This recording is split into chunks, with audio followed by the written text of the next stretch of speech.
UP में पिछले कुछ दिनों से सुलेदेव भारतीय समाज पार्टी के अध्यक्ष ओम प्रकाश राजभर को लेकर जमकर राजनीति और बयानबाजी का दौर चल रहा है।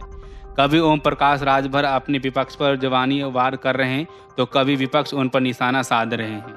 इसी कड़ी में यूपी के श्रम और सेवा योजन मंत्री अनिल राजभर ने ओपी राजभर को अपने निशाने पर लिया है। अनिल राजभर ने कहा कि ये छड़ी सहारा खोज रही है। इतिहास गवाह है कि उनकी छड़ी बिना सहारे के खड़ी नहीं हो सकती है। जब जब इनको सहारा नहीं मिला है तब तब ये छड़ी हमेशा जमीन पर पड़ी रही है। उन्होंने आगे कहा कि सिद्धांतहीन राजनीति का कहीं ना कहीं अंत होना चाहिए। जनता ने बुरी तरह आजमगढ़ के उपचुनाव में नकार दिया है। अब एक नकारात्मक राजनीति का अंत होने जा रहा है। जब उनसे पूछा गया कि क्या राजभर बीजेपी में जा सकते हैं तो अनिल राजभर ने कहा, बीजेपी को वोट के हिसाब से इनकी जरूरत नहीं है। उन्होंने आगे कहा कि अवसरवादी राजनीति करने वाले ओम प्रकाश राजभर को सभी दल और समाज पहचान चुका है। इन्हें कोई नहीं लेगा। योगी के मंत्री अनिल राजभर यहीं नहीं रुके।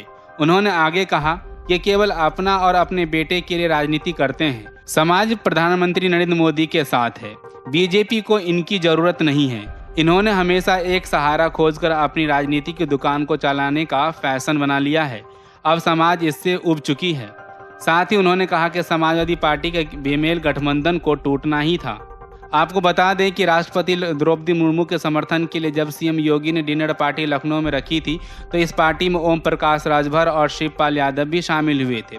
सपा और सुबसपा के गठबंधन होने के बावजूद राजभर ने द्रौपदी मुर्मू को वोट दिया था, जबकि सपा प्रमुख अखिलेश यादव ने यशवंत सिन्हा को वोट दिया था। इसके बाद ही राजनीतिक गलियारों में अटकलों का बाजार गर्म हो गया कि राजभर बीजेपी के राह पर हैं। हो सकता है कि बीजेपी एक बार उन्हें मंत्री पद भी दे सकती है।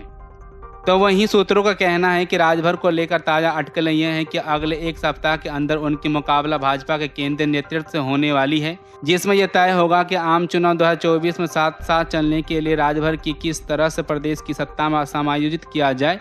सपा से अलगाव की पटकथा विधानसभा चुनाव के तत्काल बाद ही लिखी जाने लगी थी।